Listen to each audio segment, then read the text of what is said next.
Olá, eu sou a Carol Nogueira e esse é o Item Mais da CNN. 27 casos da variante Delta, originária da Índia, foram confirmados no Brasil. Com isso, foi confirmada a transmissão comunitária da variante. Quais são as medidas que estão sendo tomadas para tentar conter a expansão dessa variante Delta por aqui? Como já há essa confirmação da transmissão comunitária aqui no estado de São Paulo, agora a Secretaria de Estado da Saúde faz mais ações com as vigilâncias que devem intensificar o monitoramento desses casos confirmados e principalmente das pessoas que tiveram contato com esses pacientes, que são considerados casos suspeitos. A ideia é que haja um isolamento social imediato.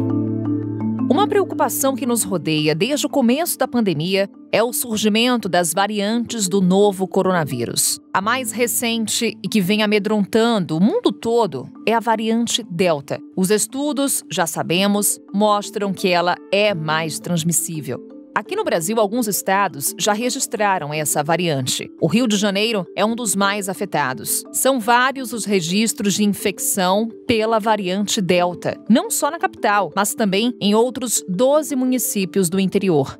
Dos 97 casos que foram confirmados pelo Ministério da Saúde, 74 aconteceram aqui no Rio de Janeiro, já tiveram confirmação. Assusta muito, hein? Porque a gente já começa a perceber que aquele controle todo que as autoridades diziam que tinham sobre o avanço dessa variante não está se confirmando, não. Alguns governadores decidiram, então, reduzir o tempo de espera entre a primeira e a segunda dose das vacinas da Pfizer e da AstraZeneca, já que os estudos preliminares indicam que somente as 2 doses da vacina são capazes de neutralizar a nova cepa. Mas essa conta não é tão simples.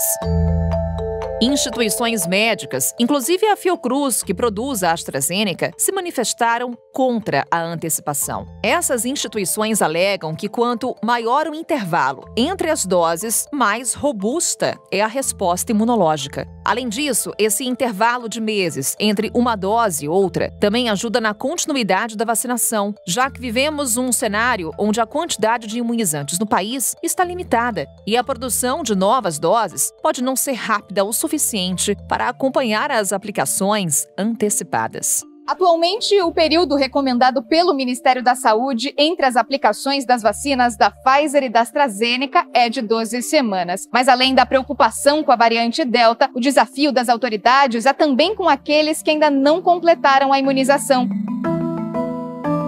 Na primeira parte desse episódio, vamos falar sobre o perigo da variante Delta. O que se sabe até agora sobre ela e se os riscos justificam a aplicação antecipada da segunda dose. Conversamos com a Isabela Balalé. Ela é vice-presidente da Sociedade Brasileira de Imunizações.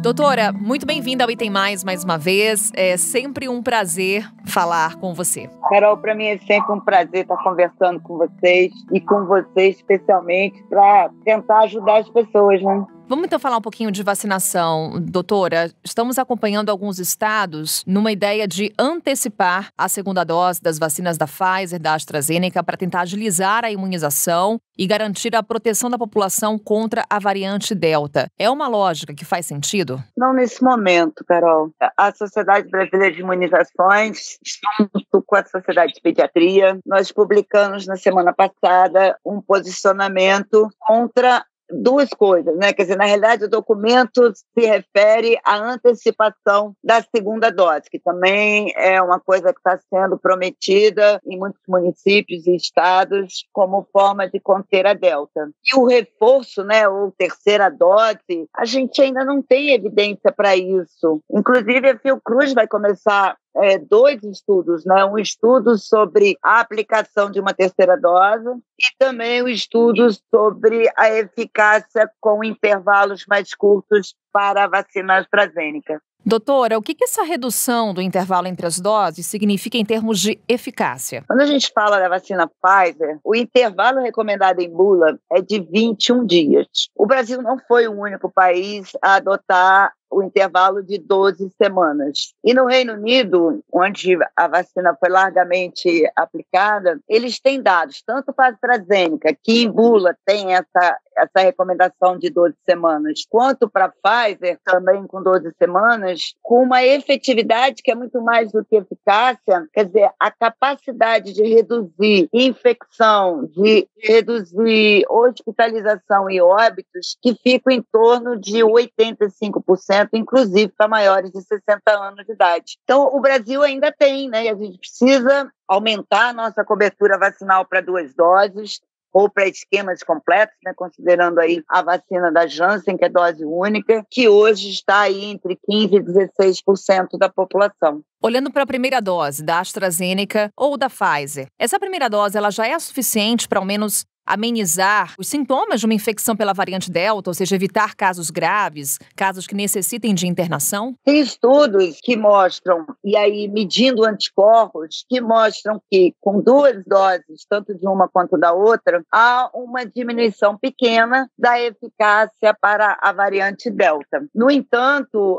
a própria Organização Mundial de Saúde define que países onde a gente ainda existe a escassez de vacina, que é o nosso caso, a gente está melhorando sim, mas a gente precisa ter cuidado para não sair à frente antes de fazer o dever de casa. E países onde o cenário ainda não foi minimizado, né? Quer dizer, nós estamos aqui com uma circulação altíssima da P1 e de outras variantes, mas principalmente a P1, e a gente precisa diminuir essa transmissibilidade no país, não só com vacinação, mas como fizeram lá fora, né? Resultado da vacinação depende da eficácia da vacina e depende também do controle da pandemia com outras ferramentas não farmacológicas. Doutora, a senhora falou em escassez de vacinas. É um cenário aqui no país, ainda temos um percentual muito pequeno da população completamente imunizada. Corremos o risco de, por exemplo, pausas na vacinação, caso alguns governadores, alguns estados decidam por antecipar a aplicação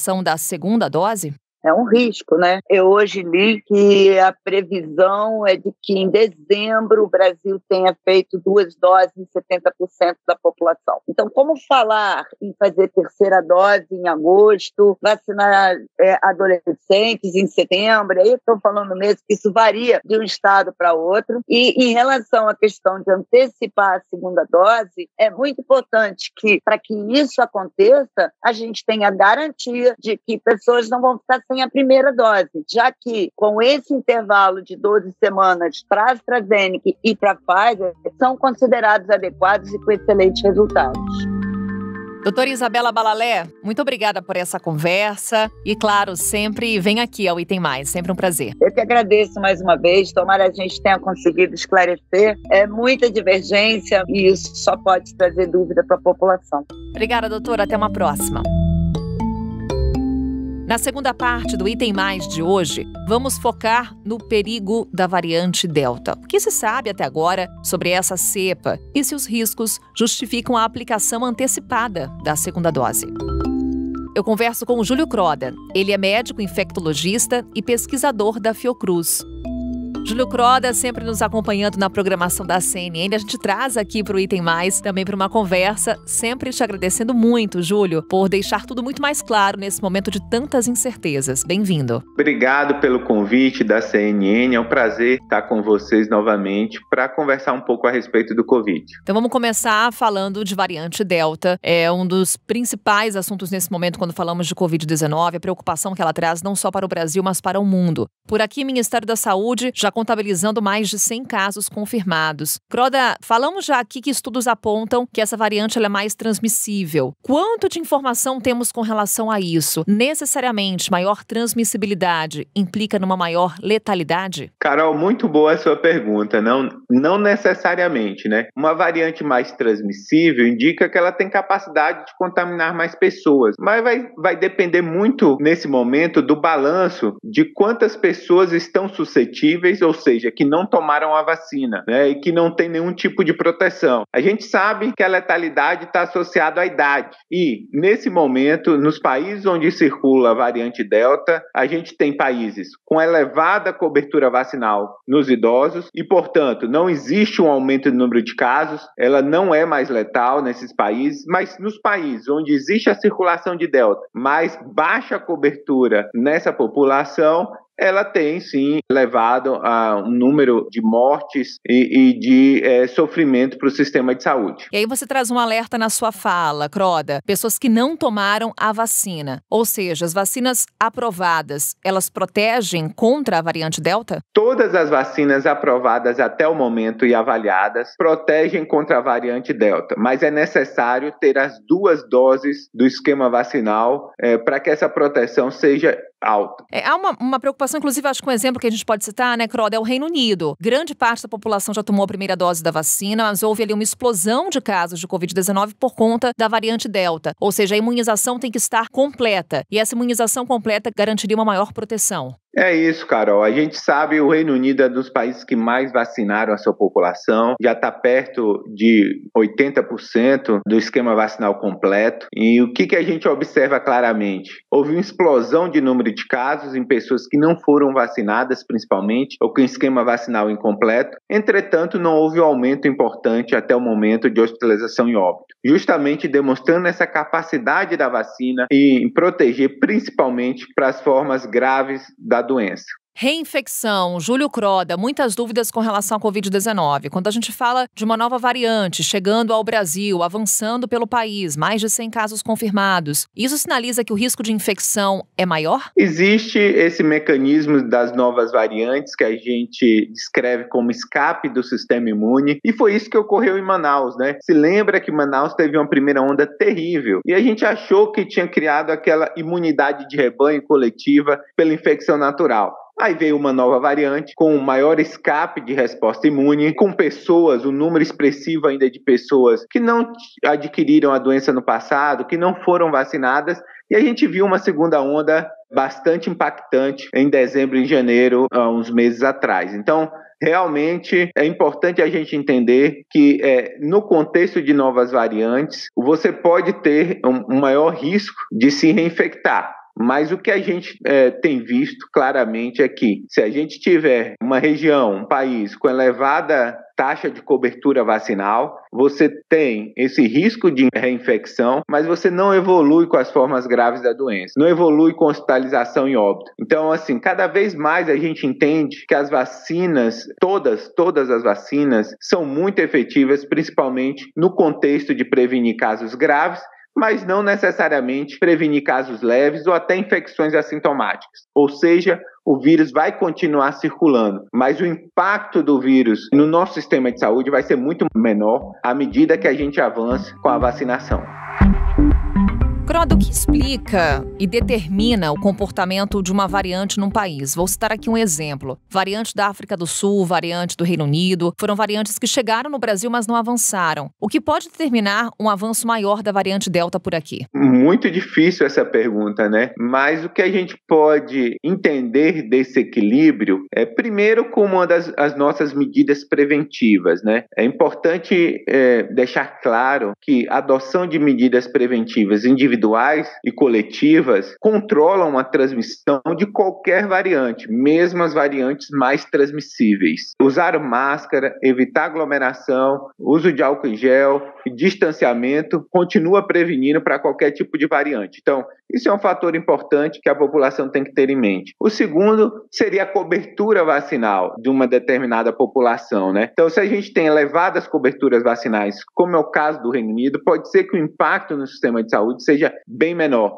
A gente pode prevenir o colapso que a gente viu no Brasil aqui entre março e abril. E terceiro, a circulação de variantes no país. A gente sabe que o Brasil, tem a variante Gama, que também é uma variante mais transmissível que a original, que tem mecanismos de escape de resposta imune, e por conta dessa intensa circulação e da imunidade que foi gerada por conta dessa nova variante, a Gama, a gente não sabe no momento que entra uma nova variante, por exemplo, a variante Delta no país, como vai ser essa competição, se ainda vai ter um número expressivo de população suscetível, porque grande parte da população foi vacinada, uma parte da população foi infectada pela variante Gama, que circulou intensamente no país. Esse balanço de pessoas suscetíveis ainda e as nossas medidas preventivas é que vão determinar o impacto da nova variante Delta que está chegando no Brasil nesse momento. É muito difícil prever o futuro. A gente não sabe se ela vai se tornar uma variante predominante. Pode ser que ela não se torne no país todo. Pode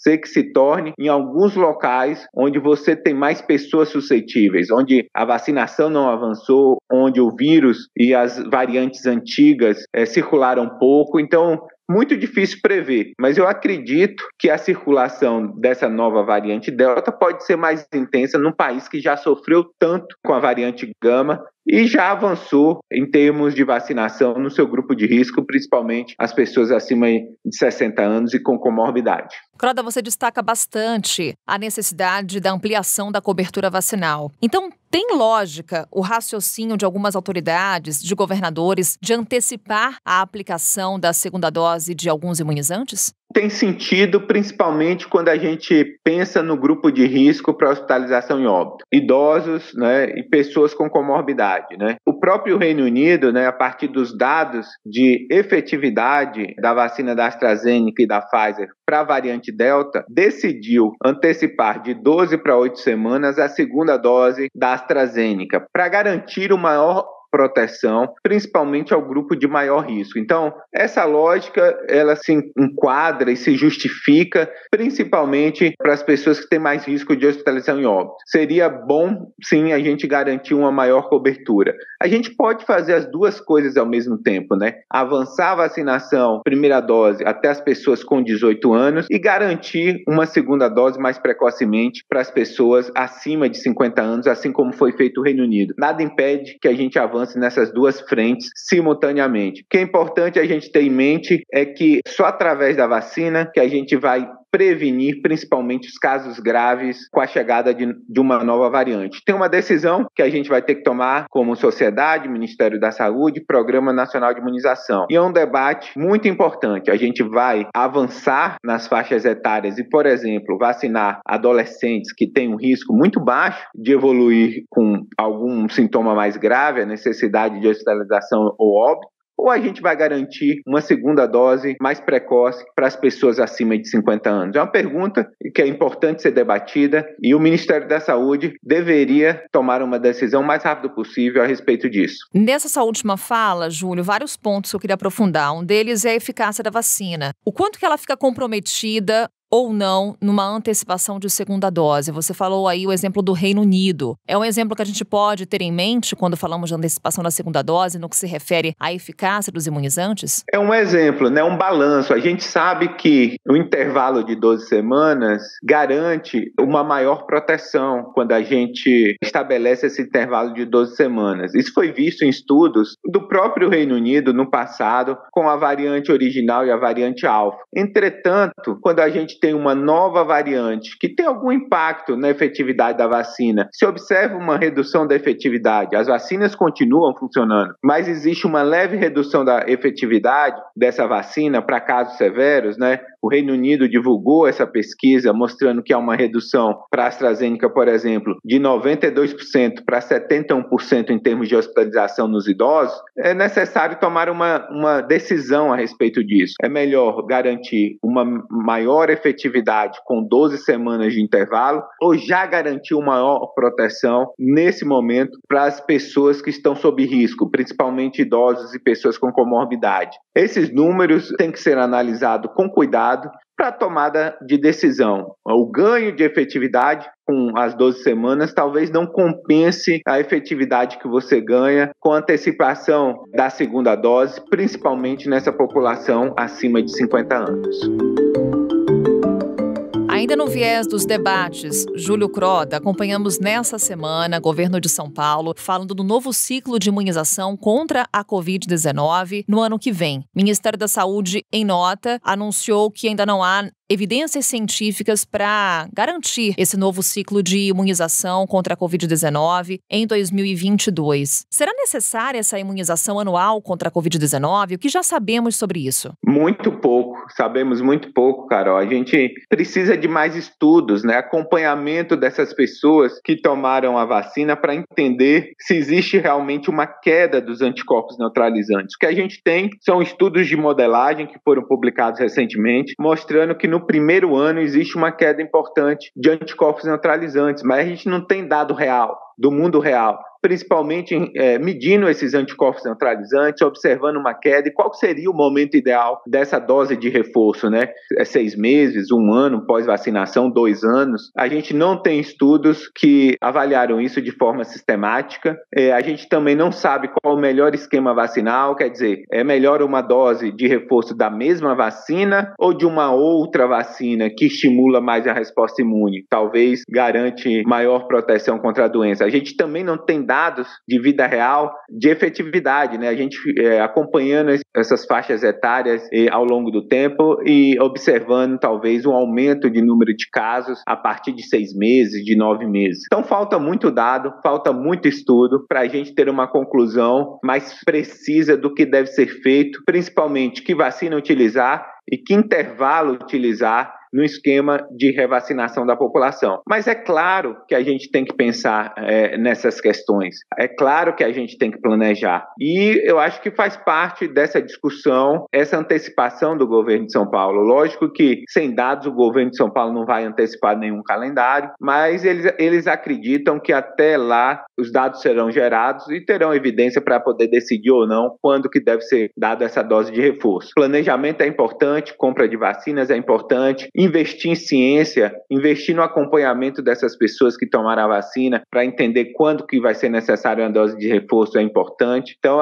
eu acho que nesse contexto, no contexto do Brasil e do mundo também, a gente tem que esperar mais dados serem divulgados para que a gente possa tomar uma decisão baseada na ciência, no que a Organização Mundial da Saúde, por exemplo, recomenda. São os debates que acompanhamos. É sempre bom que a sociedade esteja inserida nessa discussão. A gente aqui faz nossa parte, trazendo informação com nomes que entendem e muito do assunto, como Júlio Croda. Sempre um prazer te ouvir, Júlio Croda. É bom ter informação de qualidade com você. É um prazer, Carol, estar com você novamente, conversando a respeito do Covid-19. Estou à disposição no futuro para retornar e a gente ter esse bate-papo aqui. O convite já está feito. Até a próxima. Até. O Item Mais de hoje fica por aqui. Estamos sempre atentos, fazendo nossa parte nesse debate que a sociedade tem sim que estar inserida, sempre munida de informação de qualidade. Até uma próxima. Tchau.